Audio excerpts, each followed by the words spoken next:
Saludos compañeros, aquí de nuevo. Hoy vamos a estar hablando de extremidad inferior. Y los objetivos que tenemos para esta sesión es describir el componente óseo de la extremidad inferior, por supuesto brevemente porque de eso ustedes saben un montón. Explicar la inervación y vascularidad de la extremidad inferior, describir el componente muscular de acuerdo a localización y función, y reconocer la importancia de conocer la anatomía macroscópica para la realización de imágenes de diagnóstico de calidad. Cuando hablamos de la extremidad inferior, nos referimos a la porción del esqueleto apendicular que tiene las siguientes funciones principales: ambulación, es decir, caminar, y sostener peso. Tiene un componente óseo más pesado y fuerte, un componente muscular más voluminoso y mayor sección cruzada de los músculos. La sección cruzada de los músculos es esa medida que se obtiene cuando se hace un corte transverso de un músculo y se observa el grosor de su masa muscular. En términos de generalidades, está modificada estructuralmente para sacrificar movilidad para ganar estabilidad. Tiene un diseño anatómico que le permite sostener peso y mantener la posición de pie, la posición bípeda. Posee un componente óseo que muestra diferencias por género. Los huesos resisten fuerzas tensiles. El hueso coxal ha sufrido variaciones evolutivas que modifican la función glútea. Y por supuesto, ha habido una rotación en el proceso embrionario que coloca los músculos flexores posteriormente y los extensores anteriormente, que es lo opuesto que ocurre en la extremidad superior. En la embriogénesis se determina que la extremidad se desarrolla del mesodermo embrionario en la tercera semana de ese embrión. Los componentes funcionales a los cuales nos referimos los clínicos es la cadera, el muslo, la pierna y el pie. El componente óseo, que voy solamente someramente sobre él, el cinturón pélvico o hueso coxal, el sacro y el coxis cerrando ese cinturón, el fémur, la rótula o patela, la tibia, la fíbula y los huesos del pie. En el caso del componente muscular, lo que se hace para propósitos didácticos es dividirlos por compartimiento. Por ejemplo, en el muslo tenemos el compartimiento anterior, medial, posterior y lateral. En el caso de la pierna tenemos un compartimiento anterior, un compartimiento lateral y un compartimiento posterior que tiene dos niveles, el superficial y el profundo. Y en el pie que tenemos 4 capas musculares.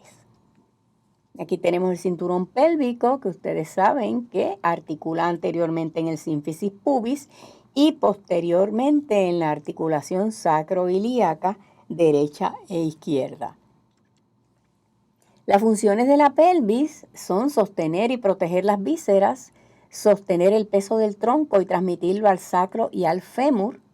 Es importante notar que rota y se balancea durante ambulación. Eso es funcional, eso es normal. Provee agarres musculares y es un marco óseo, es decir, es una vía para el parto. Aquí tenemos el hueso coxal con sus áreas, con sus partes, revíselo. La pelvis, por supuesto, tiene un aparato ligamentoso voluminoso. Son unos ligamentos de mucho colágeno fuertes para mantener esa articulación anterior sínfisis pubis y la articulación posterior con sacro y coxis. Y aquí tenemos el aparato ligamentoso en una vista posterior en el caso de una mujer. Es relevante la diferencia entre la pelvis verdadera y la pelvis falsa. Clínicamente es importante porque determina la viabilidad del parto. Y aquí tenemos la pelvis femenina con una entrada más ancha y la pelvis masculina con marcada estrechez, no, repito esa. Aquí tenemos la pelvis femenina y la pelvis masculina. La femenina tiene una entrada más ancha y la masculina es más angosta.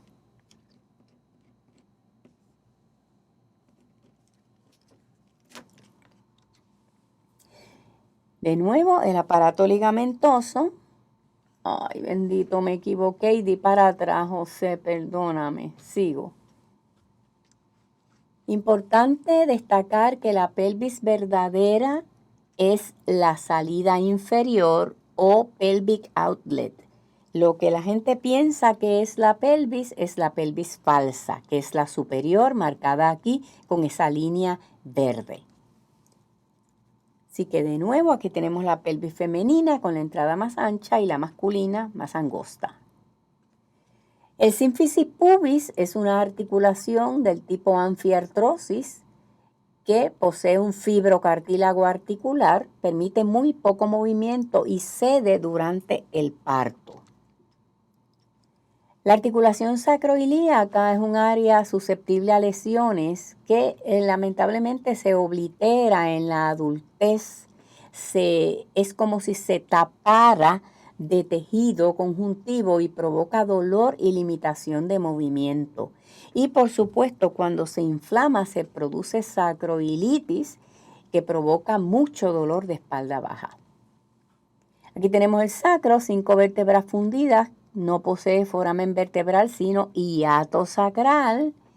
Y por supuesto, foraminas sacrales que no son otra cosa que los rudimentos del foramen intervertebral. Y aquí tenemos albergada la cauda equina o la cola de caballo, que son los nervios espinales terminales que se dirigen a las extremidades inferiores. Aquí tenemos el sacro, albergando el arreglo terminal de los nervios espinales lumbares, sacrales y coxígeos, es decir, la cola de caballo. Y el filum terminale, que no es tejido nervioso, es tejido conjuntivo, y el ligamento coxígeo inmerso en esa cola de caballo. El coxis sabemos que son 4 vértebras fundidas en posición postero-inferior en la salida de la pelvis. La región lumbosacral y la pelvis, pues lamentablemente es una de las áreas más susceptibles a lesiones óseas que provocan dolor. Los pacientes tienden a padecer lumbalgia, dolor de espalda baja, discos herniados, artritis, lesiones por trauma, sobre todo por caída. Y es importante que ustedes sean sensibles al posicionar el paciente para el estudio. Es bien común oír un clínico decirle al paciente, pero tú sabes que esto duele, cógelo suave y coopera. No es tan sencillo para el que tiene el dolor. Así que tenemos que ser sensibles. Y aquí tenemos un CT pélvico y es importante que ustedes conozcan la anatomía para poder orientarse en la imagen que se produce durante el estudio. Si tú conoces la anatomía, se te va a hacer más sencillo identificar la patología aun cuando tú no haces diagnóstico clínico. Pero debes desarrollar un ojo clínico cuando tú haces tus imágenes. Aquí tenemos la articulación coxofemoral. Es una articulación diartrodial, sinovial, bola y cavidad con 3 grados de libertad de movimiento. ¿Qué es un grado de libertad de movimiento? Son 2 movimientos en un solo plano. Me explico. En la cadera usted hace flexión y extensión. Y ese movimiento ocurre en el plano sagital. Ahí tienes un grado. ABD y ADD que ocurren en el plano coronal. Ahí tienes otro grado. Y tienes rotación interna y externa que ocurren en el plano transverso, de modo que la articulación tiene 3 grados de libertad de movimiento. Aquí tenemos la articulación de la cadera en una disección, donde se observa la fosa acetabular con el revestimiento de cartílago en la flecha azul, el labrum, el revestimiento de cartílago, la superficie lunar y entonces el ligamento de la cabeza del fémur, que lo mantiene anclado a acetábulo. Observe a la derecha cómo se observa el labrum en esta cirugía. Aquí tenemos nuevamente la articulación, se ve el acetábulo, el cartílago articular y note el ligamento redondo de la cabeza del fémur que le permite vascularidad a esa cabeza ósea. Aquí lo tenemos, el ligamento teres está anclado en el acetábulo, fija en la fóvea de la cabeza. Voy a repetir esa y esa es la número 28. En este diagrama se observa el ligamento teres in situ, es decir, dentro del acetábulo. Está fijo en la fóvea de la cabeza femoral para anclar la cabeza del fémur en el acetábulo. Lo otro que es importante es que permite el paso de vasos sanguíneos al área, o sea que es una vía para vascularizar esa cabeza. Esa articulación posee una cápsula articular. Es una articulación estable y fuerte por su anatomía. Recuerde que la extremidad inferior está diseñada para sostener peso y necesita estabilidad desde proximal hasta distal. Y aquí tenemos los ligamentos que protegen esa articulación. Los ligamentos iliofemoral del ilión al fémur y pubofemoral del pubis al fémur. Esos ligamentos forran la cabeza del fémur desde la cadera hasta el fémur. Proveen flexibilidad y estabilidad a la articulación. Son sumamente fuertes, son bien resistentes. Posteriormente encontramos el ligamento isquiofemoral. ¿Por qué? Porque sale del isquión hacia la cabeza del fémur. Es importante que noten que la posición más inestable de la cadera es en flexión, ABD y rotación externa. Imagínese esa posición en su cadera. Esa es casualmente la postura típica al manejar vehículos de motor. ¿Qué cosa más rara? La lesión más común es dislocación de cadera o fractura de fémur cuando usted tiene un impacto frontal con su vehículo. El plexo lumbosacral, por otro lado, es responsable de la inervación de la extremidad inferior. Está formado por los nervios espinales L2 a S3 y da origen a todos los nervios que inervarán toda la extremidad y la genitalia. Y en esa ilustración se ve bien bonito saliendo en amarillo y convirtiéndose en el plexo lumbosacral. ¿Cuáles son los nervios principales que emergen del plexo lumbosacral? A nivel de muslo tenemos el nervio femoral, el nervio obturador y el nervio ciático.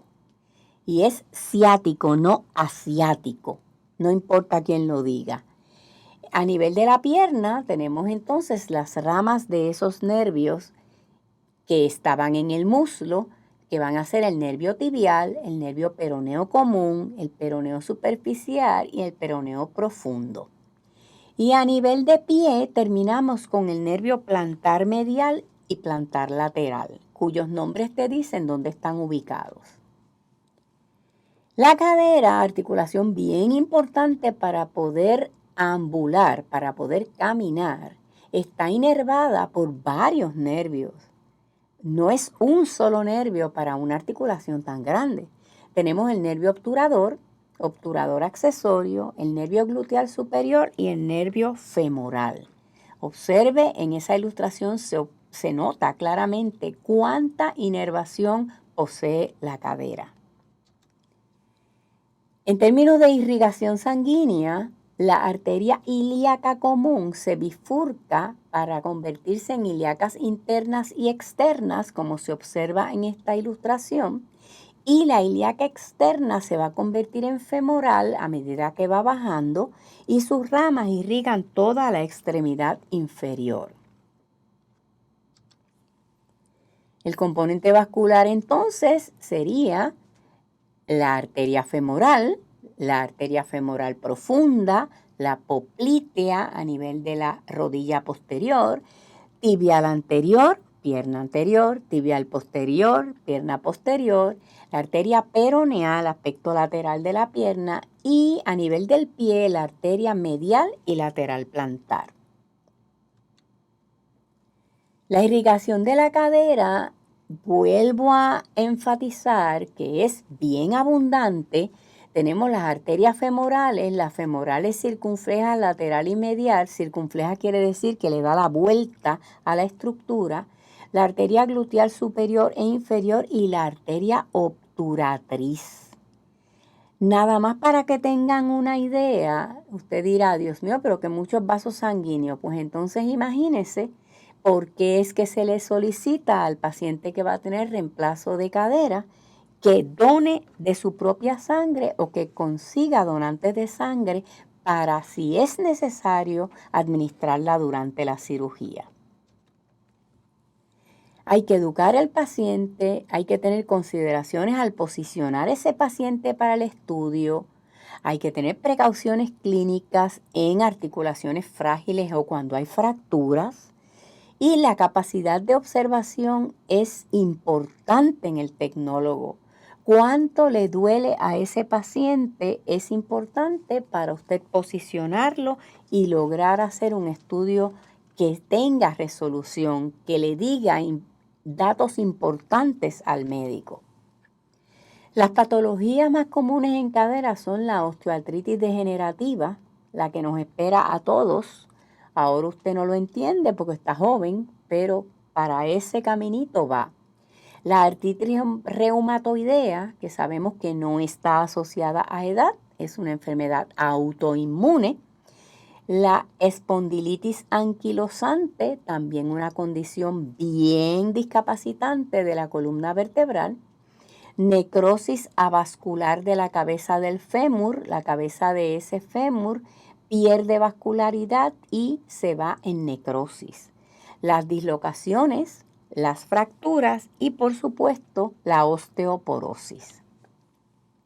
Aquí tenemos una vista de una patología en cadera para que usted pueda ir familiarizándose con los cambios de un lado versus el otro. En el caso del fémur, vemos un hueso largo con sus partes correspondientes. Usted se las conoce, yo no tengo que repetírselas. Lo que sí es importante que recuerde que el fémur no es derecho, no es recto, posee una curvatura fisiológica que le permite resistir fuerzas tensiles. O sea que el hueso tiene una angulación de 126 grados. Si no fuera así, usted no podría saltar de una altura y caer de pie sin fracturar ese fémur.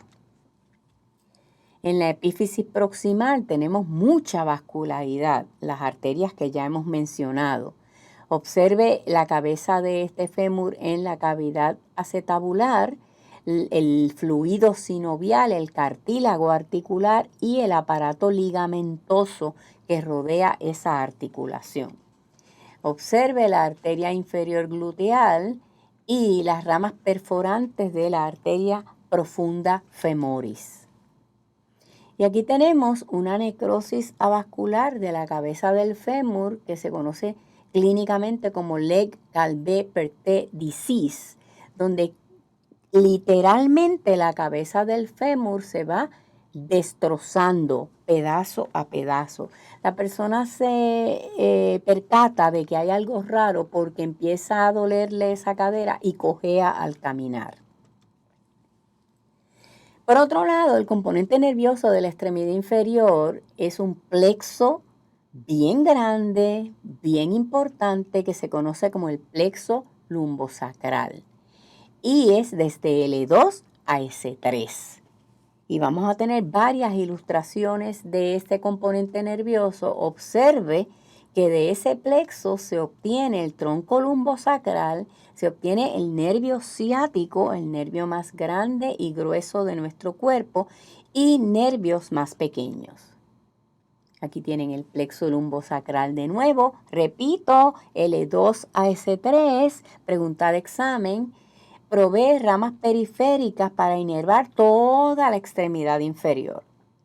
Si yo pregunto quién inerva la extremidad superior, usted me va a decir plexo braquial. C5 a T1. Pero si pregunto quién inerva la extremidad inferior, es el plexo lumbosacral L2 a S3. Y aquí lo tienen. El plexo tiene un componente anterior que inerva la extremidad inferior anteriormente y el componente posterior hace lo propio con la parte posterior. Las ramas principales de ese plexo, porque no pretendo que ustedes se las aprendan todas, son el nervio ciático, el nervio femoral, el nervio obturador y el nervio tibial. Vamos a ver la región glútea superficial. La región glútea superficial está compuesta de 3 glúteos. En el orden de profundidad, primero tenemos el glúteo máximo, el más superficial, glúteo medio en el medio y glúteo mínimo es el más profundo. Glúteo máximo, glúteo medio y glúteo mínimo. Este conjunto de músculos son extensores y ABD de la cadera, hacen abducción. Y recuerden que abducción es el movimiento hacia afuera de la línea media, mientras que adducción, ADD, es el movimiento de un segmento hacia la línea media. El glúteo máximo, pregunta clásica de examen, es el extensor más poderoso de cadera y tronco. Y es clave para subir escaleras y para mantener la postura. Un paciente con debilidad de glúteo máximo no debe subir escaleras solo por riesgo a colapso y caída. Así que de nuevo es clave para subir escaleras. Ahí lo tienen en una disección. Se removió piel, se removió grasa y ahí tienen el músculo. Y está sobre el glúteo medio y el mínimo. Aquí tenemos el glúteo medio y el mínimo. El glúteo medio está inmediatamente debajo del máximo y el mínimo debajo del medio. Y asimismo usted los encuentra en la disección y no tienen la misma función. Me explico. Los glúteos que están en la región de la nalga cubren el trocánter mayor. Y tenemos una bursa en el área que se llama la bursa trocantérica.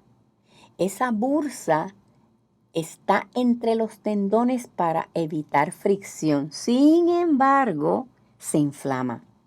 Y cuando usted tiene bursitis trocantérica, usted cojea como si estuviera en un dolor increíble y sufre riesgo de caídas. El glúteo medio y el glúteo mínimo son ABD de cadera, mientras que el glúteo máximo es extensor de cadera. Pero la función más importante es esta. ¿Para qué son los ABD de cadera?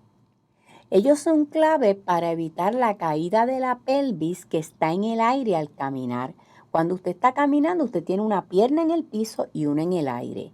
Pues esa que está en el aire, la fuerza de gravedad inclinaría su cadera hacia abajo. Pues el glúteo medio y el glúteo mínimo del lado contralateral contrarresta esa tendencia a favor de gravedad. Y así a usted no se le cae la pelvis al caminar. Y ahí tiene una disección bien bonita de la región glútea, removido el glúteo máximo y se ve ahí el glúteo medio y mínimo. Importante. ¿Qué es ese número 1? El número 1 es el nervio ciático, el nervio más grande y largo del cuerpo que se compone de los segmentos L2 a S3.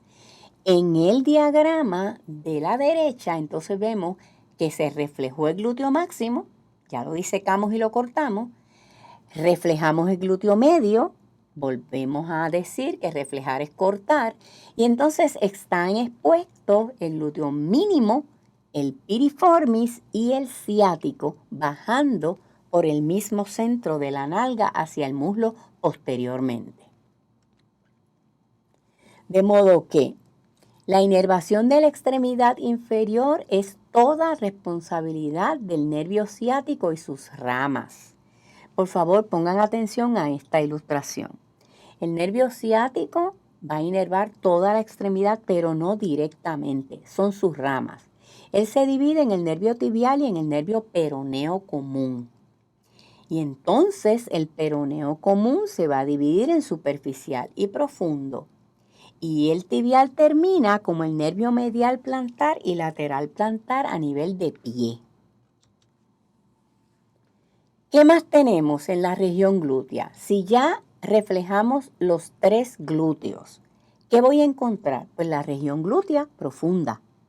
Ahí tenemos los 6 rotadores externos de la cadera. Usted no se los tiene que aprender, pero es importante que reconozca la relación muscular anatómica.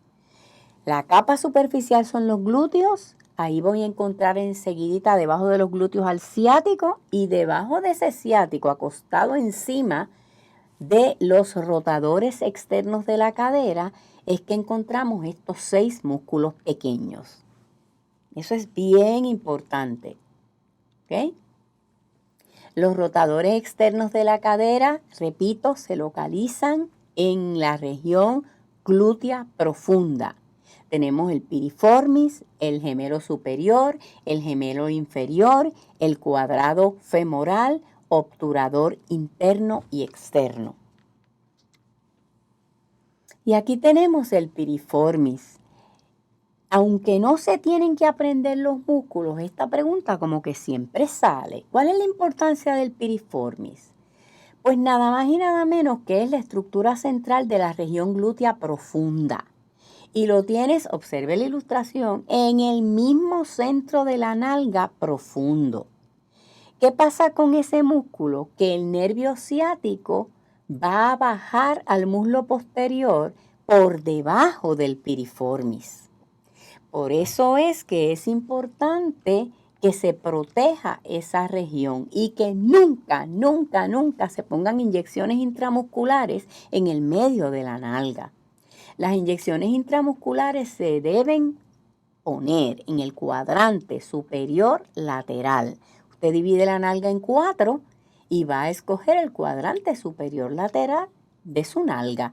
Y ahí usted puede poner esa inyección sin riesgo de lesionar el ciático. De hecho, yo las mías me las pongo yo. Yo prefiero ponerme las inyecciones yo porque usted se las puede poner. Es cuestión de hacer un poquito de rotación de tronco y usted se las pone. En el compartimiento lateral del muslo tenemos lo que se conoce como la banda iliotibial. Ese tejido conjuntivo blanco que usted ve ahí es un refuerzo lateral hasta llegar a la rodilla.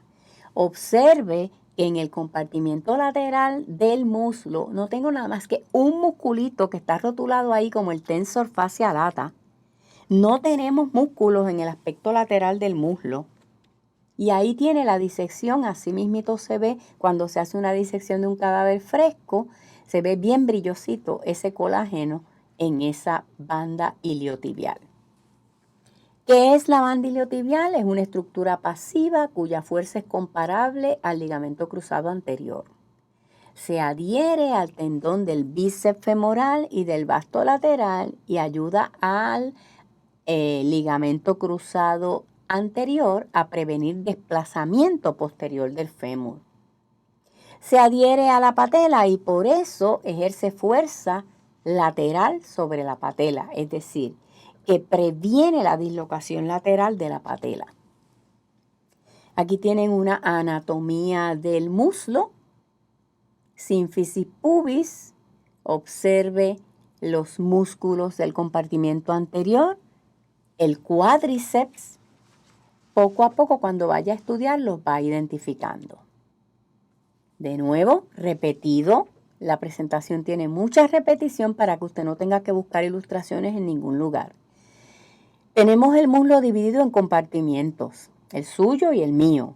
Tienes un compartimiento anterior, uno medial, uno lateral y uno posterior. ¿Qué tengo en el compartimiento anterior? Tenemos un músculo llamado iliopsoas, pectíneo, sartorio y el famoso cuádriceps. Medialmente en los muslos tenemos los adductores. Lo breve y lo largo del mango dan gracia. Adductor brevis, longus, magnus y gracilis. Lo que me interesa que sepan es que son ADD, aductores, es decir, mueven los muslos medialmente. ¿Ok? Lateralmente solamente tenemos un chispito de músculo que se llama el tensor facial lata. ¿Por qué? Porque el músculo es bien cortito, pero su inserción es una banda de colágeno bien larga que la vamos a ver ya más adelante. ¿Qué tenemos en el muslo posteriormente? Los famosos hamstrings, el semitendinoso, semimembranoso y el bíceps femoris. En el muslo nosotros tenemos músculos cortos a nivel proximal y músculos largos que son biarticulares. ¿Qué quiere decir eso? Que cruzan cadera y cruzan rodilla. Tenemos aductores de cadera en el muslo medialmente, ADD, que pegan los muslos, extensores de rodilla en el centro, que es el cuádriceps, y abductores laterales, los que permiten que tú separes las piernas, ABD. Aquí tenemos el ilíaco. Cuando se funde con el psoas mayor, me forma el iliopsoas. Las dos ilustraciones se ven claramente. Ese señor es el que te permite a ti iniciar la flexión de cadera al caminar. Para tú empezar a caminar tienes que mover tu extremidad inferior desde el muslo, desde la cadera, adelante. Pues ese es el iliopsoas. Es una combinación o fusión de dos músculos, el ilíaco y el psoas mayor. Y aquí tienen un absceso en el muslo. Y luego de tratamiento el absceso se resuelve. Las implicaciones clínicas de tener un absceso en el muslo, si tienes los músculos inflamados por la lesión, vas a tener disfunción en la ambulación y en el movimiento articular. Aquí tenemos el compartimento anterior del muslo, ¿ok? Donde tenemos de nuevo cadera, el iliopsoas, y entonces voy a tener parte del cuádriceps y los ADD, los aductores. Eso lo pueden estudiar, no se les requiere que se los aprendan. De nuevo, compartimento anterior del muslo, esto sí es importante. En el compartimento anterior y superior, justo debajo del área ilioinguinal, nosotros tenemos lo que se conoce como el triángulo femoral. El triángulo femoral es bien importante, está formado por el aductor largo medialmente, el sartorio lateralmente y el ligamento ilioinguinal superiormente. No pretendo que se aprendan eso, lo que sí es importante es saber qué hay en ese triángulo. En ese triángulo tenemos el paquete neurovascular más importante de la extremidad inferior anteriormente, es decir, navel, nervio femoral, arteria femoral, vena femoral, un espacio vacío y linfáticos. La E es de empty space. Aquí lo tienen de nuevo. En la ilustración, que es un diagrama, por supuesto, es artístico, pero más claro no puede estar. De lateral a medial, nervio femoral, arteria, vena, espacio vacío y linfáticos. Navel. Y aquí tenemos el triángulo femoral visto en un paciente y entonces acá en una disección al lado izquierdo. Mire qué enorme se ve el nervio femoral, la arteria femoral. ¿Okay? Y aquí tenemos la arteria femoral. La arteria femoral es la responsable de irrigar todo el muslo anteriormente y desciende hacia la pierna y la vamos a ver más adelante. Da una rama que se llama la femoral profunda, que la vemos saliendo lateralmente, que va a irrigar los músculos más profundos.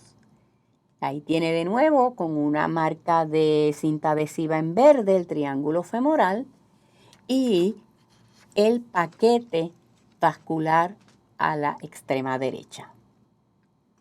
Pero si tenemos arterias necesitamos venas. En la extremidad inferior tenemos la vena safena larga y la safena corta. Ellas drenan la sangre venosa de la extremidad inferior. Toda la sangre que ya se utilizó tiene que subir en contra de gravedad para llegar a la vena cava inferior. Las venas de la extremidad inferior necesitan un aparato valvular, necesitan válvulas. ¿Para qué? Para evitar el reflujo, porque recuerde que la gravedad empuja esa sangre hacia abajo.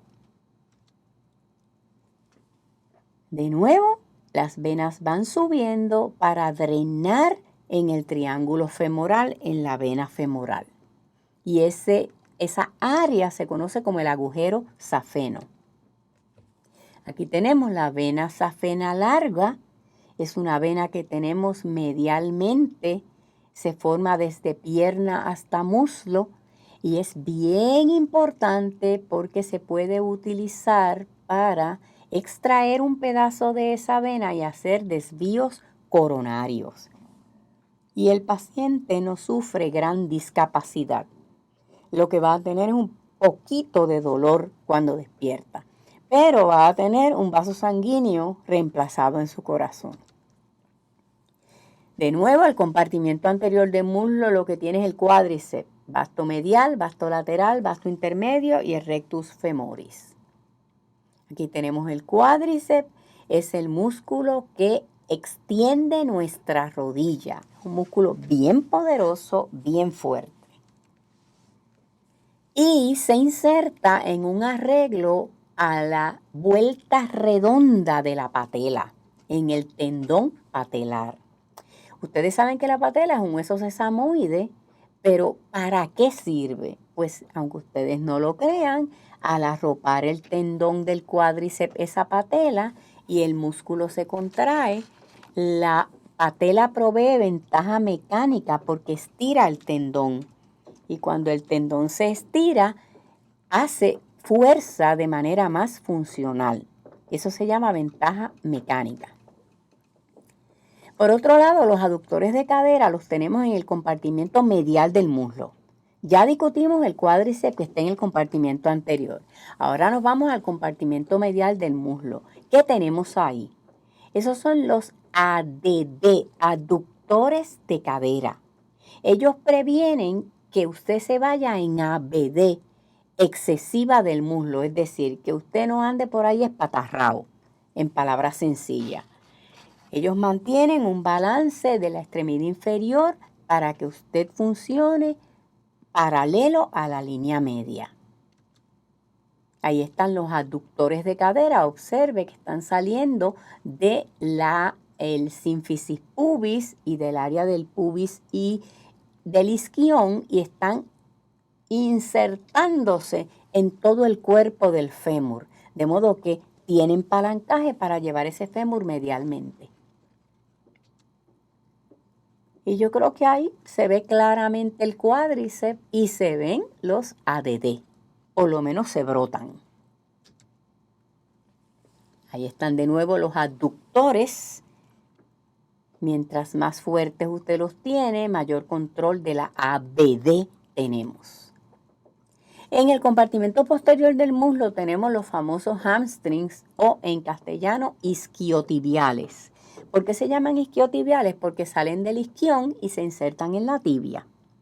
Están en el muslo posteriormente, pues entonces, ¿qué van a hacer esos músculos? Esos músculos van a hacer extensión de cadera y flexión de rodilla y están inervados por el nervio ciático.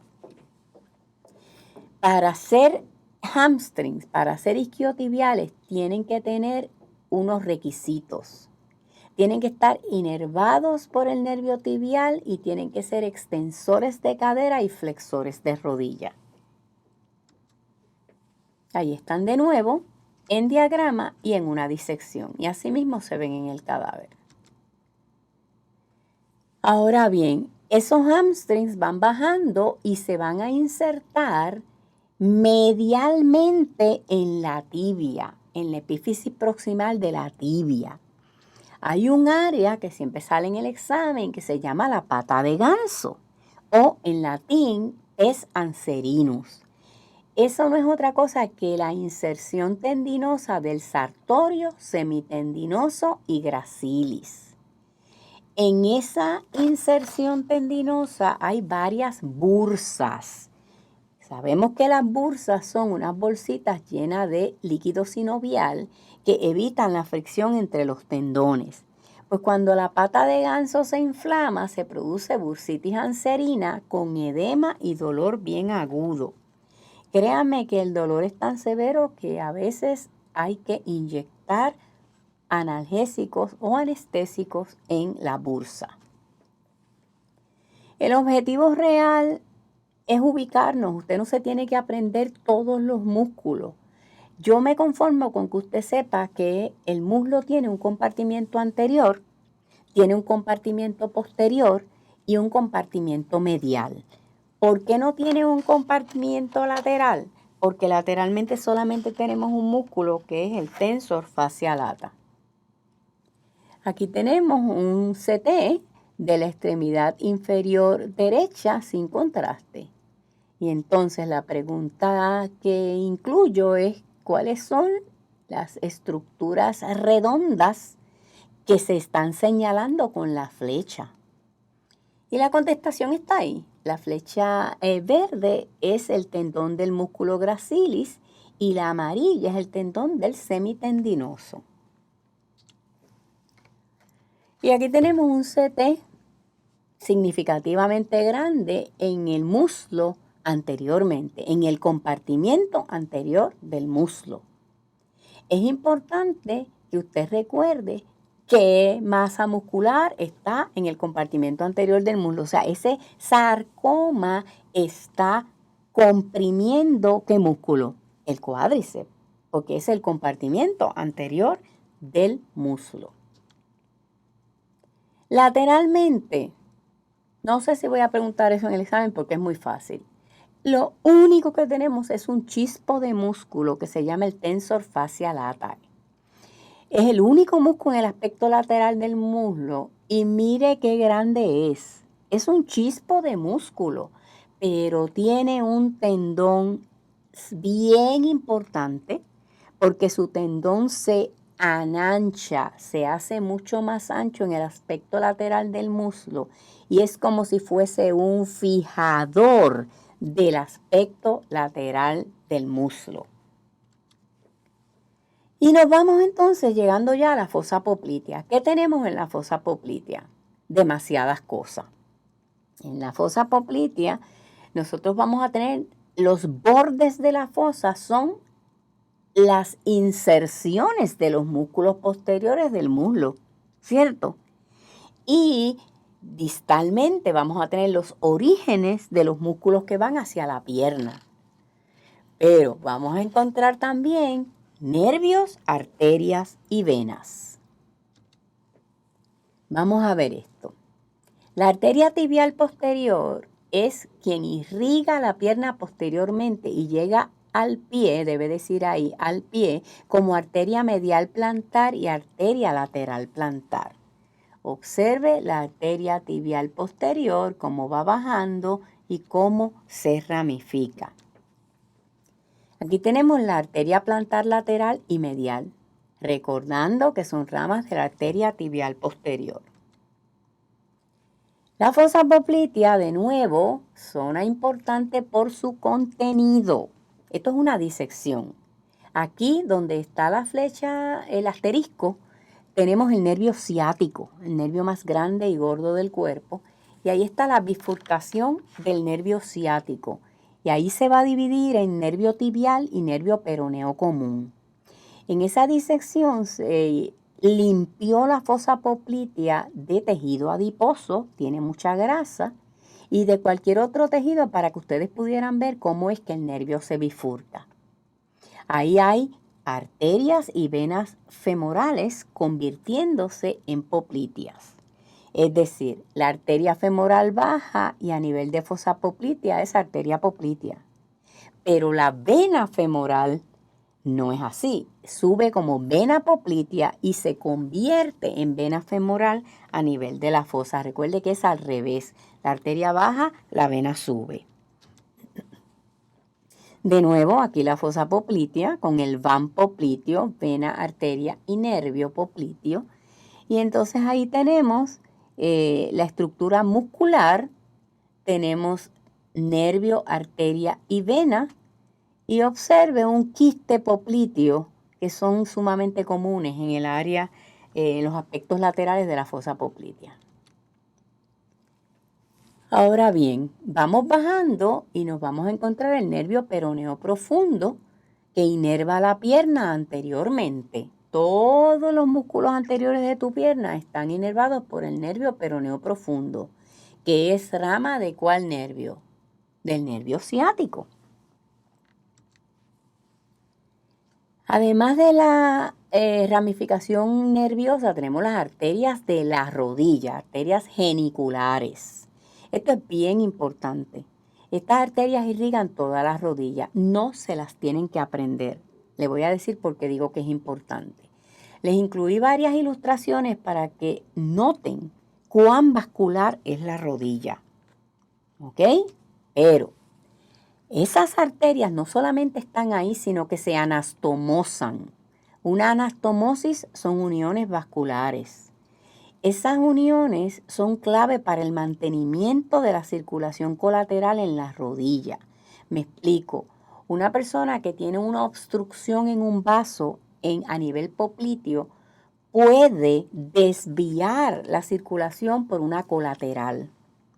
En cirugías de rodilla, que me imagino que alguno de ustedes debe haber tenido algún abuelo o abuela o algún conocido que le han hecho un reemplazo de rodilla, se producen hematomas considerables. ¿Por qué? Porque cuando el cirujano entra, inevitablemente va a ¿qué? A destruir vasos sanguíneos locales. Y se pierde mucha sangre. Afortunadamente, como hay tantas anastomosis, estas cirugías son bien exitosas. Pero se le pide al paciente que done sangre antes de su cirugía por si necesita que se le aplique ese contenido de sangre. La articulación de la rodilla, ustedes la conocen, es importante que recuerden que es de tipo condiloide que permite flexión y extensión. Pero muchas personas desconocen que en las rodillas se permiten unos 40 grados de rotación intraarticular cuando usted está caminando. Lo que pasa es que usted no lo nota, pero sí hay esos 40 grados de rotación. La rodilla no tiene congruencia articular, es decir, que un hueso no le sirve exactamente al otro. Por lo tanto, es una articulación inestable. Porque es una articulación inestable, entonces, ¿qué pasa? Que tenemos unos mecanismos accesorios como son los ligamentos de la rodilla. Si tengo poca congruencia articular, pues yo utilizo ligamentos para estabilizar la rodilla. Ahí tiene la anatomía normal de la rodilla con sus ligamentos y en el centro tenemos el área típica de dolor de un paciente que tiene patología en la rótula o patela, condromalacia patelar. ¿Qué más tenemos a nivel de la rodilla? Tenemos ligamentos colaterales. Tenemos que estabilizar la rodilla lateralmente para resistir estrés en esa dirección, en varus, es decir, que la rodilla se te desplace lateralmente. Y entonces tenemos también un mecanismo medial que resiste estrés en valgus, es decir, que cuando usted extienda esa rodilla no se le vaya para el lado. Eso es valgus. Aquí tenemos ligamentos colaterales. Ustedes saben que los ligamentos son bandas de colágeno bien fuertes, bien resistentes. Esa articulación está reforzada con un paquete robusto de ligamentos. Repito, la articulación de la rodilla no es congruente, por lo tanto es inestable. ¿Depende de qué? De estructuras periarticulares, como son los ligamentos. Aquí tenemos el ligamento colateral tibial, que es el más susceptible a desgarres. Tenemos ligamento colateral medial y ligamento colateral lateral. Este es el colateral lateral y este se inflama con menos frecuencia. Tristemente, el colateral tibial, que es el anterior, es más ancho y se inflama más. Por lo tanto, el paciente mantiene dolor y edema, hinchazón, por mucho más tiempo. Cuando vamos a hacer un avalúo, o lo que llamamos el assessment, es importante recordar el tipo de articulación que uno está evaluando. Las lesiones deportivas son bien frecuentes y tienen prognosis reservada. ¿Qué quiere decir eso? Ojo con eso, aunque usted no está en el centro clínico para dar impresión clínica, usted sí puede hacer un avalúo personal de lo que está retratando en su imagen de diagnóstico. Esto es bien importante. Hay imágenes que te dicen que el pronóstico de este paciente es reservado. Porque si tú conoces la anatomía, tú sabes lo que estás viendo en tu imagen. Tenemos lesiones a ligamentos colaterales. Estos se diagnostican con radiografías y o artroscopías. La artroscopía se usa para reparar el tejido lesionado. Funciona en muchos casos. En algunos casos no son exitosas porque el paciente no cumple con las indicaciones médicas o porque hay condiciones que coinciden con el diagnóstico principal. Aquí tenemos el manejo quirúrgico para lesiones de rodilla. Se pueden trabajar con artroscopía. Incluso las menisectomías se pueden extraer con artroscopía. Tenemos en la rodilla los ligamentos cruzados, el cruzado anterior y el cruzado posterior, que son intraarticulares pero extrasinoviales. En rojo, el ligamento cruzado anterior es bien importante porque restringe el desplazamiento anterior de la tibia bajo el fémur y previene que la rodilla rote medialmente. El ligamento cruzado posterior restringe el desplazamiento posterior de la tibia. Son bien importantes para el cierre de la rodilla. Cuando usted se pone de pie y se estabiliza de pie, se supone que su rodilla cierre, tranque, como decimos en Puerto Rico. Aquí tenemos el ligamento cruzado anterior normal y un ligamento cruzado anterior lesionado. Esto es bien importante porque es un restrictor posterior clave para prevenir el desplazamiento anterior. Si el ACL está ausente o deficiente, ¿qué es lo que va a ocurrir? Eso es una pregunta clásica de examen. ¿Hacia dónde se va a desplazar el fémur? Ok.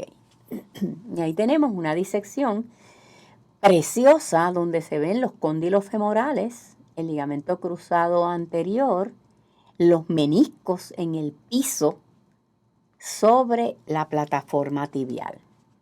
No me diga que esa no le gusta, esa está de show.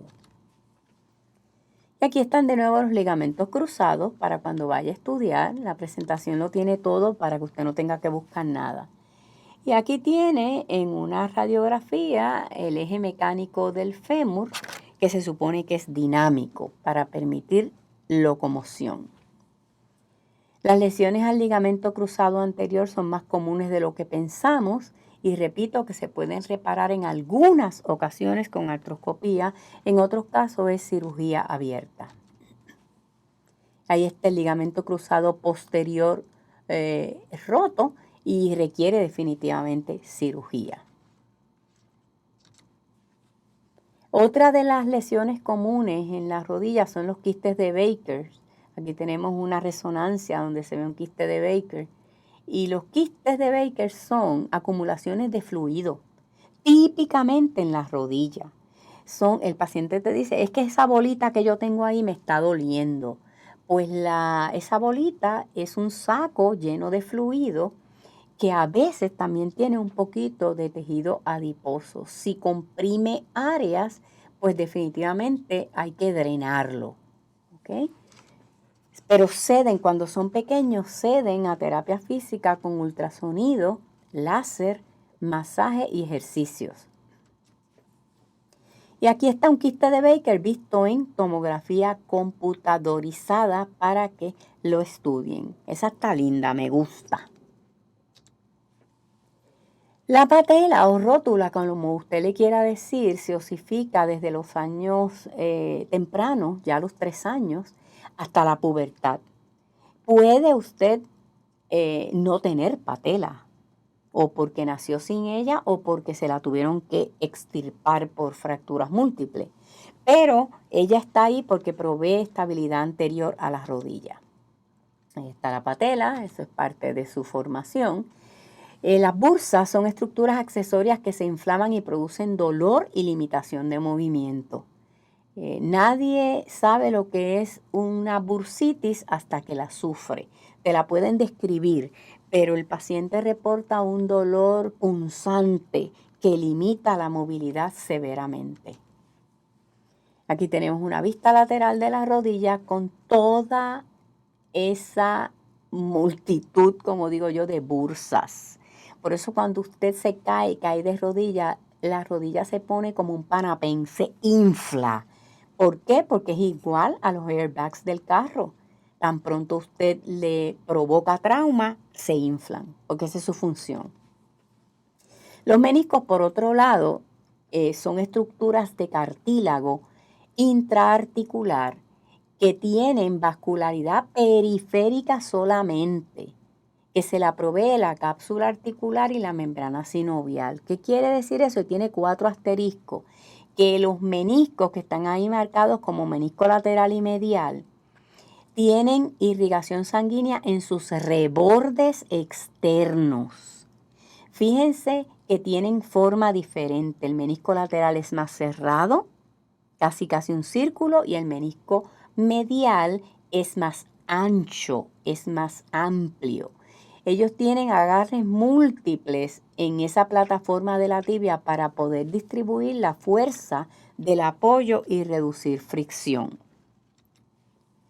Aquí están los meniscos de nuevo y las lesiones meniscales, que son más comunes de lo que pensamos. Los meniscos son clave para distribuir y absorber las fuerzas cruzadas en la rodilla, para asumir un 40-60% de la carga impuesta por la compresión de tu cuerpo, que asume 2 a 3 veces el peso del cuerpo al caminar y 5 a 6 veces al correr o subir escaleras. Ahí tiene una de las razones por las cuales los médicos le dicen al paciente con patologías de rodilla: tienes que bajar de peso, porque te estás arriesgando a una meniscectomía, que es una extirpación de menisco.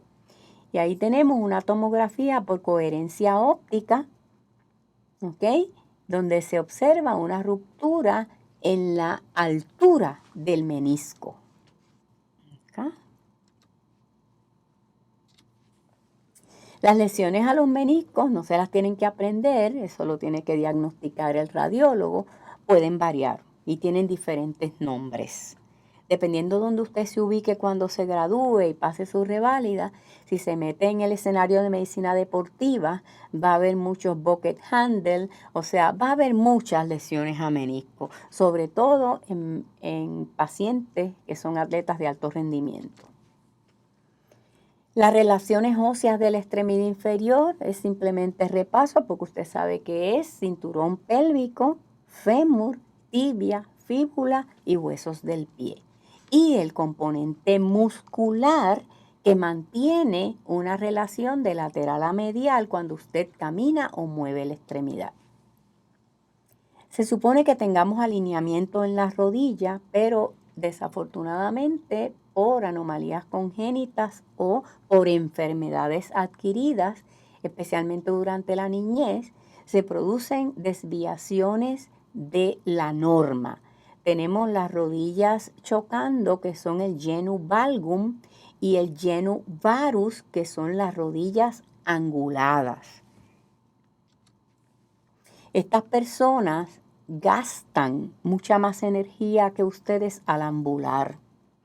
Debido a que la extremidad posee un arreglo anatómico fuerte y resistente, estos pacientes pueden incluso caminar sin equipo asistivo, y usted los ve y usted dice: Dios mío, ¿se va a caer? No, no se va a caer, porque desarrollan mecanismos y ajustes ambulatorios y un balance increíble. Recuerde que estos niños desarrollan esto temprano, por lo tanto, desarrollan mecanismos también de compensación. La rodilla tiene una cápsula articular bien importante. Es el mecanismo de protección y estabilidad que tiene. Es tejido conjuntivo denso, puro colágeno, pobremente vascularizado. El músculo popliteo es el músculo que tenemos en el aspecto posterior de la rodilla y es clave, tiene asterisco, abre la rodilla para reiniciar la marcha al caminar. Cuando usted va caminando y usted se detiene, el fémur rota medialmente sobre la tibia y tranca. Pues si usted tranca el fémur sobre la tibia y quiere empezar a caminar o dar otro paso, tiene que levantar desde la cadera y abrir la rodilla. Pues es el popliteo quien abre la rodilla para caminar. Y ahí tiene el músculo popliteo en el aspecto posterior de la rodilla. Así que repito, quien abre la rodilla durante ambulación, el músculo popliteo. Otras estructuras de la rodilla, pues tenemos ligamentos capsulares posteriores, muchas bursas.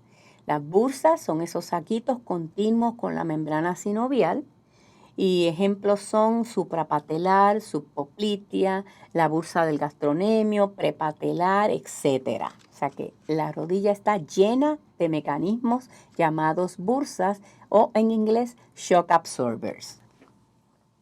Los huesos de la pierna, ni sueñe que los voy a discutir.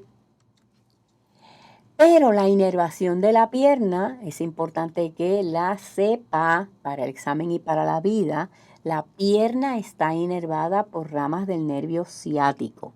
Ya vimos que en el muslo tenemos el nervio ciático posterior, pero ya llegué a la fosa poplitea. El ciático se divide en el nervio tibial y el nervio peroneo común. El nervio peroneo común entonces se va a dividir en peroneo superficial y peroneo profundo. Vamos despacio. Mire el ciático bajando por la nalga, que ya se lo había enseñado. A nivel de la fosa poplitea se divide en nervio tibial y peroneo común. Observe que el peroneo común corre al aspecto lateral de la ¿qué? De la pierna, hacia la cabeza de la fíbula. Y el tibial sigue por la batata. Hasta ahí estamos. Pues lo que estamos diciendo es que el nervio tibial es responsable de inervar todos los músculos del compartimento posterior de la pierna y pie. El nervio peroneo común entonces se va a dividir en peroneo superficial y peroneo profundo. El peroneo superficial va a inervar el peroneo largo y corto, que es el compartimento lateral de la pierna, y lo vamos a ver más adelante. Vamos a ver el peroneo común. Pregunta clásica de reválida y de examen. ¿Dónde está el peroneo común? En la cabeza de la fíbula. Mírelo allá arriba con la flecha negra. Asterisco, asterisco, asterisco. Fracturas en la cabeza de la fíbula pueden llevarse en volanda el nervio peroneo común. Y si me lesiono el nervio peroneo común, voy a denervar, se quedan sin inervación los músculos peroneo largo y peroneo corto, y entonces también los músculos anteriores de la pierna. Por lo tanto, se me va a caer el pie. Se llama pie caído. Ojo, esto es una pregunta clásica de reválida. ¿Ok? Pie caído, lesión al nervio peroneo profundo. ¿Ok? Si el nervio peroneo profundo me inerva los músculos de la pierna anteriormente, que son los que elevan el pie al caminar, pues el pie se va a caer. No voy a poder hacer dorsiflexión. Aquí está el nervio peroneo común. Observe en la ilustración de la derecha cómo ese nervio peroneo común se va a dividir y entonces se va a formar el nervio peroneo profundo y el nervio peroneo superficial. El profundo es el que va a inervar, estoy en la imagen de la derecha, el deep peroneal nerve se va a ir al aspecto anterior de tu pierna, donde tú tienes los músculos que hacen dorsiflexión. Pues si el nervio está lesionado, se te cae el pie. Así que, ¿cuáles son los compartimientos que tenemos en la pierna? Si usted se toca ahora mismo su espinilla y corre su mano lateral a la espinilla, va a encontrar el tibial anterior, el extensor hallucis, el extensor digitorum y el peroneus tertius. Tom, Harry, Dick y Pete, así le dicen cariñosamente. No se los tiene que aprender, yo lo que sí quiero que sepa es que en el compartimento anterior de la pierna usted tiene los músculos que levantan el pie, es decir, que hacen dorsiflexión. ¿Ok? Eso es bien importante. ¿Quiénes son? Tibial anterior o TOM, extensor hallucis, extensor digitorum y el peroneus tertius. Tom, Harry, Dick y Pete. Todos se localizan frente a la tibia, son dorsiflexores, es decir, que llevan el pie hacia arriba y están inervados por el nervio peroneo profundo. De nuevo, aquí están. Mírelos ahí. Busque la espina de la tibia. Inmediatamente lateral a la espina de la tibia va a encontrar los músculos dorsiflexores del pie o compartimiento anterior de la pierna, inervados todos por el nervio peroneo profundo. Y ahí están solitos, Tom, Harry, Dick y Pete. ¿Estamos hasta ahí? Ahí tenemos un CT de una pierna con un aneurisma popliteo bilateral. ¿Ok? Le puse esa ahí para que practiquen la visibilidad. Por otro lado, el nervio, repitiendo, el nervio peroneo profundo inerva el compartimento anterior de la pierna, pero se tiene que terminar en algún lugar, ¿verdad que sí? Pues termina como nervio sensorial a nivel de pie. Ahí lo tienen terminando en el pie. A algunas personas le dan mucha cosquillita, no solamente en la planta del pie, sino en el dorso del pie, y es gracias a ese nervio, en la parte sensorial. Aquí tiene el nervio peroneo profundo de nuevo en el aspecto anterior de la pierna, ¿ok? Y llegando al pie. Y aquí tienen un CT con venografía de venas varicosas del extremidad inferior y es tridimensional para que se lo estudie, ¿ok? ¿Cuáles son los movimientos que hacemos en el tobillo? Pues pie para arriba, se llama dorsiflexión, pie para abajo, flexión plantar, y podemos hacer movimientos rotacionales. Por ejemplo, podemos llevar el pie hacia afuera y hacia abajo, que es eversión, y hacia adentro y hacia arriba, que es inversión, como cuando pisas algo y levantas el pie. ¿Ok?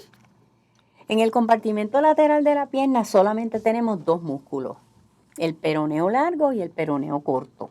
Esos dos músculos los tenemos en el aspecto lateral de la pierna y su tendón se encaja en el maleolo lateral.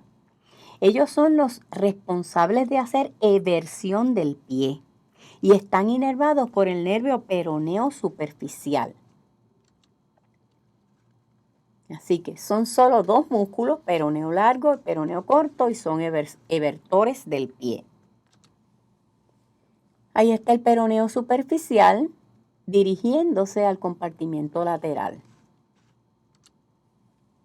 ¿Qué hay en el compartimento posterior de la pierna? En las famosas batatas, como le decimos en Puerto Rico.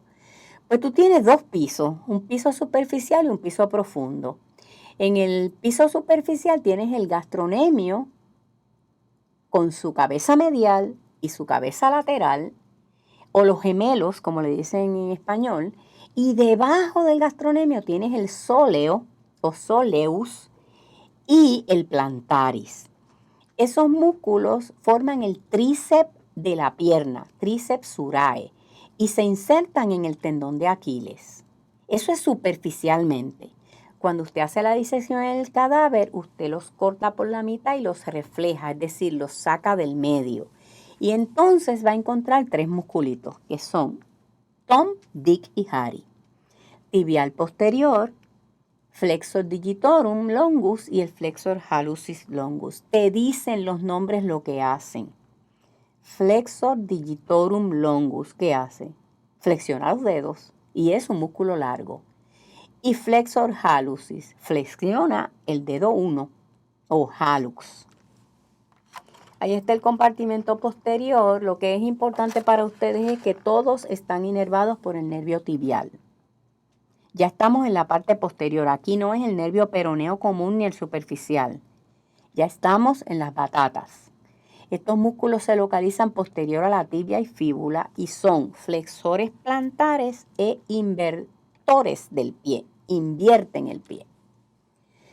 Hay un musculito que se llama el plantaris. Es un músculo bien chiquitito como se ve ahí, pero tiene un tendón enormemente largo y útil. Como ven en la ilustración de la derecha, se puede extirpar para hacer trasplantes de tendones, porque remover el músculo no implica ninguna discapacidad para el paciente, pero sí ayuda a un cirujano plástico a hacer reparaciones de tendones, por ejemplo, en la mano. Así que el nervio tibial a nivel del pie termina, fíjense cómo va bajando, se mete por el maleolo medial, se va a la planta del pie y mire dónde termina. En las ramitas digitales que van ¿a dónde? Pues a los dígitos y terminan como el nervio medial y lateral plantar. Debajo del gastronemio tenemos, debajo del gastrosóleo realmente, porque son los gastronemios y el sóleo, vamos a tener 3 músculos más pequeños. Tibial posterior, flexor digitorum longus y flexor hallucis. Están en la pierna posteriormente, pero profundos.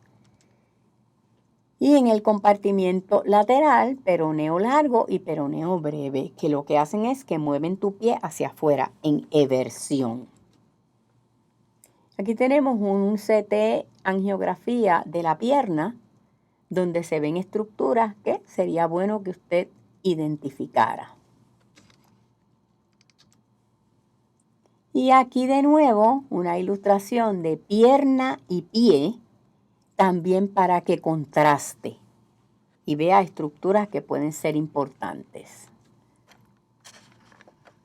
Aquí tenemos el flexor largo de los dedos.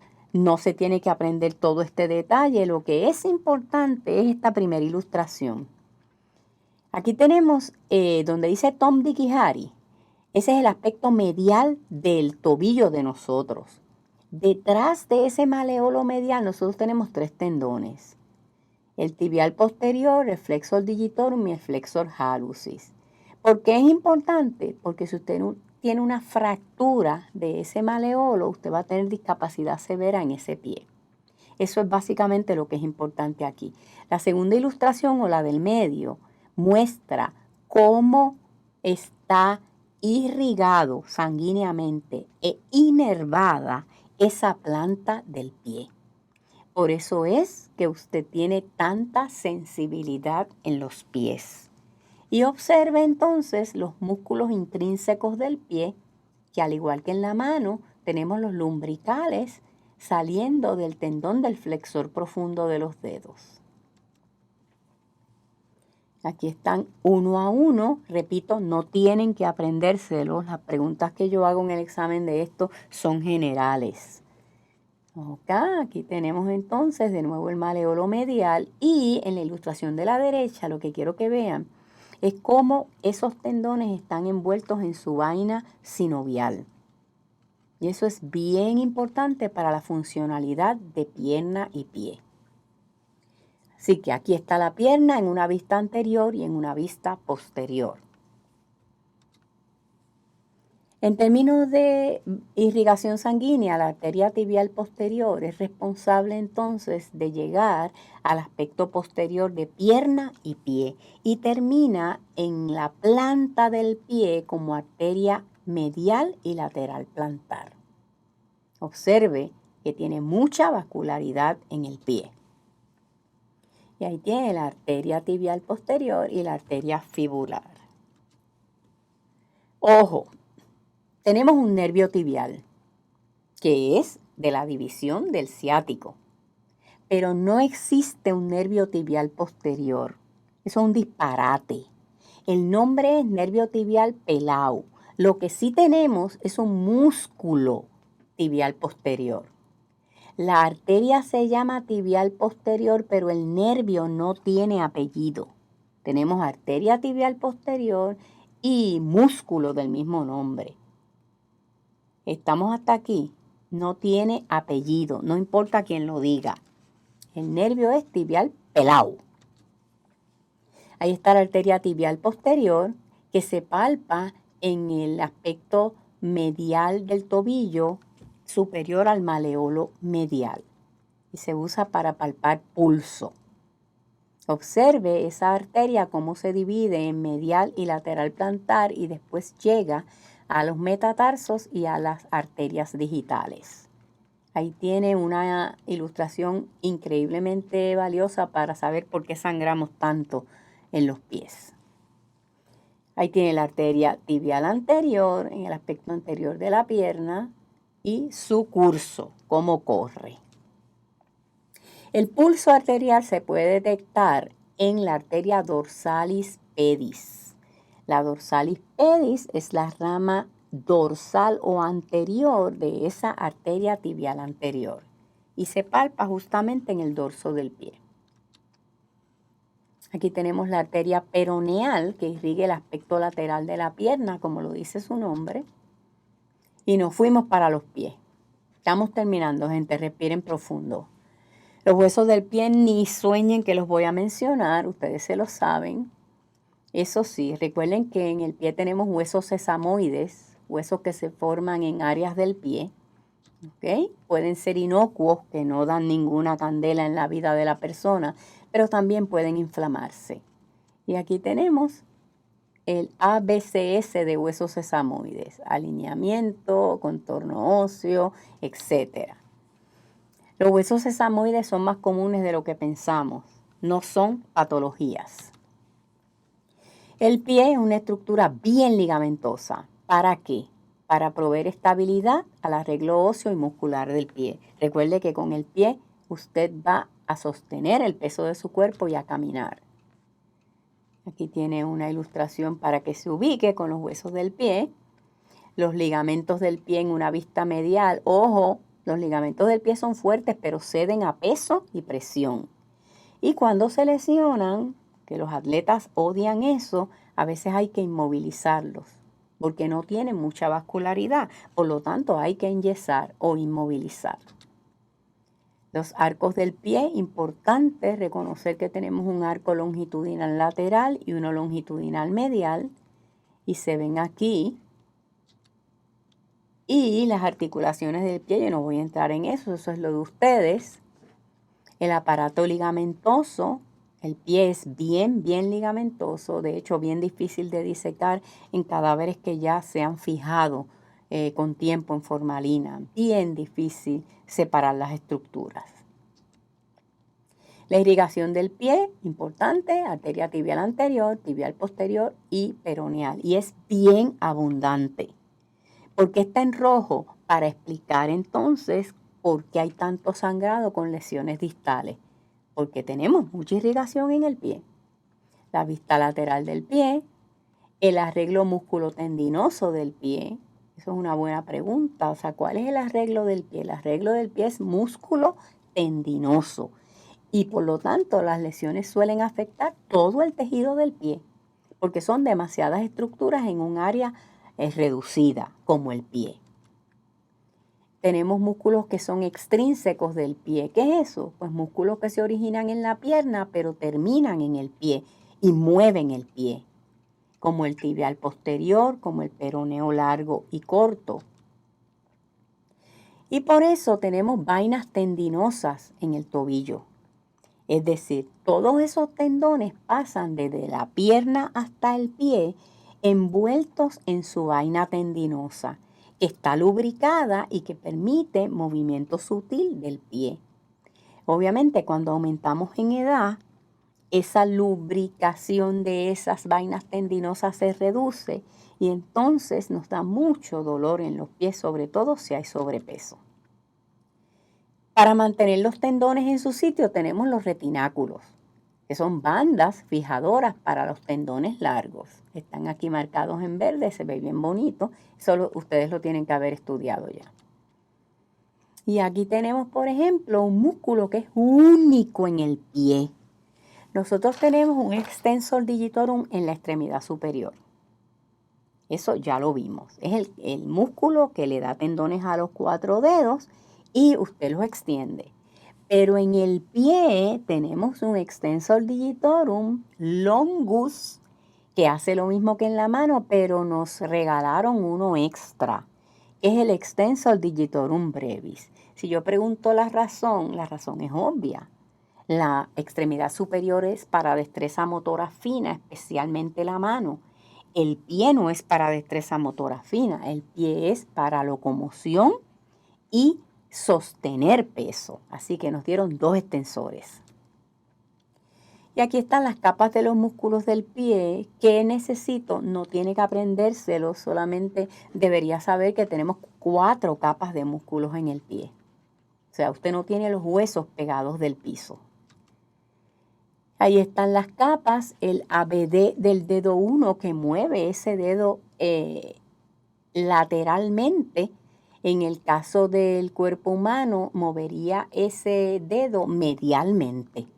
¿Por qué? Porque el dedo 1 en el pie queda medial, en la mano queda lateral. Tenemos el flexor digitorum para doblar los dedos y un ABD para el dedo quinto.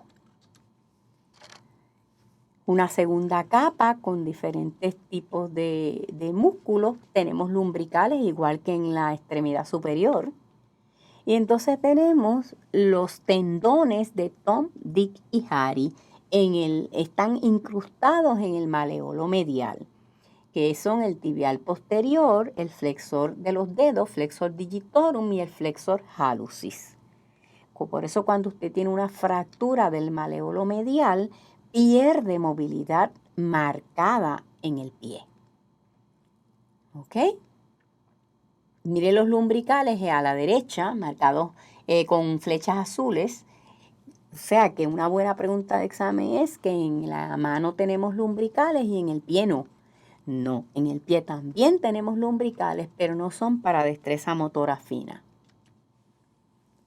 Ahí está la tercera capa, solamente para que los vea. Y la cuarta capa, que es la más profunda, tenemos interóseos igual que en la mano. ¿Dónde está? Pues entre los metatarsos. ¿Ok? Los músculos intrínsecos del pie que permiten función de agarre del pie en el piso son importantes. Porque aunque usted tiene zapatos, usted no se da cuenta que sus dedos del pie buscan anclaje en el piso. Y eso es gracias a los lumbricales. Tenemos un músculo único en el pie que se llama el cuadrado plantar, que lo que hace es que ala al flexor de los dedos para que tenga mayor palancaje, para que sea más fuerte.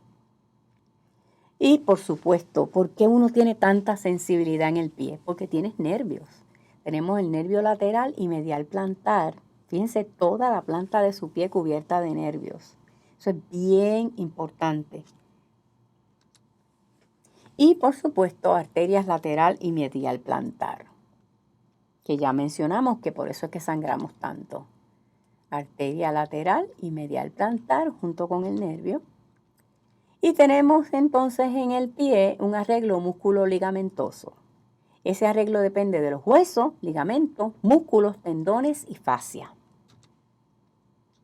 Tenemos interóseos igual que en la mano.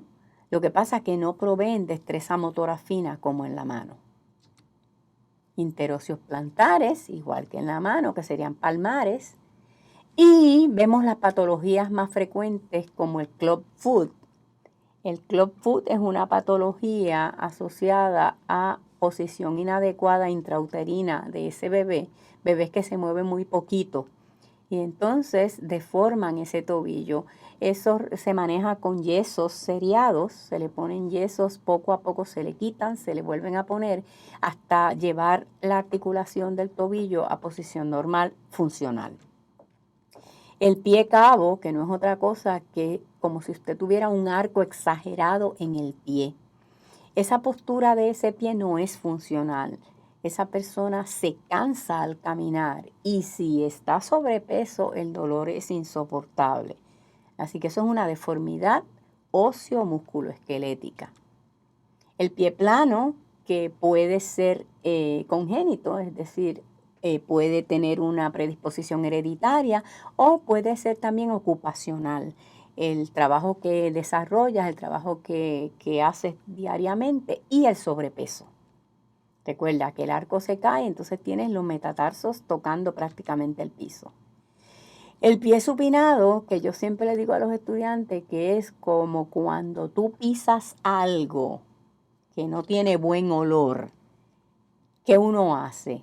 Uno se mira el pie, pues es virar ese pie medialmente para ver qué fue lo que pisé. Mientras que el pie pronado es esta desviación lateral del pie, es decir, los huesos se inclinan medialmente, los huesos de la pierna, pero los huesos del pie entonces se inclinan lateralmente. Si usted quiere saber si usted tiene pie pronado o pie supinado, quítese los zapatos, póngalos en el piso y mírelos. Dependiendo del lado que usted desgasta, entonces usted sabe qué tiene. En el caso del hallux valgus, este es el famoso juanete, que no es otra cosa que desviación del metatarso 1 medialmente, mientras que la falange 1 del dedo 1 entonces se desvía lateralmente. Esta condición puede requerir cirugía y la cirugía consiste en insertar un cablecito o unos tornillos, dependiendo de lo que el podiatra determine, para enderezar esos dos huesos. Y eso, según reportan los pacientes que yo he tenido, es bien doloroso. O sea que la cirugía tarda en rehabilitarse. Fascitis plantar es algo más común de lo que pensamos. Eso es lo que llamamos aquí en Puerto Rico desgarre de la planta del pie. Eso es literalmente un desgarre del tejido conjuntivo de la planta del pie y cuando usted pone el pie en el piso ve las estrellas. Requiere descanso, se trabaja con frío, con mucho frío y masaje. Si alguna vez le da, congele un padrino de refresco, lo pone en el piso y mientras ve televisión, dele vuelta a ese padrino con su pie. Los famosos espuelones, que nosotros sabemos que se llaman osteofitos, son más comunes de lo que pensamos y cuando son significativamente grandes, lo que hacen es que presionan tejido blando y provocan mucho dolor. La metatarsalgia, que no es otra cosa que la inclinación inferior de la cabeza de los metatarsos contra el piso, creando callosidades y dolor con mucha inflamación. En resumen de la extremidad inferior tenemos el muslo, que son 3 grupos musculares, anterior, posterior y medial. La rodilla, que es una estructura ósea ligamentosa cartilaginosa. La pierna, que son 3 grupos musculares, anterior, posterior y lateral, cada uno con su inervación individual. El pie, que tiene un arreglo óseo, ligamentoso y muscular con 4 capas musculares. La extremidad inferior completa está inervada por ramas del plexo lumbosacral. Está irrigada por ramas de la arteria ilíaca externa. Y ojo, es una cadena cinemática cerrada, cadena de huesos y músculos cerrada, porque cierra contra el piso, especializada en locomoción o ambulación. De nuevo, el mensaje para ustedes es que si conoces la anatomía, puedes inferir mucho de la patología subyacente, aún sin ser médico. Tú vas a desarrollar un juicio clínico y vas a ser respetado por tu peritaje. Créeme que ese radiólogo, llámame a fulano. ¿Qué tú crees, fulano? ¿Qué tú ves aquí? Aunque ustedes no lo crean, eso sí se da. Vas a sentir orgullo cuando escuches, yo quiero que el estudio lo haga fulano o fulana. Y eso vale. Y por fin terminamos. Recuerde que ahí está mi correo electrónico. Me pueden enviar preguntas cuando gusten. Que vayan bien.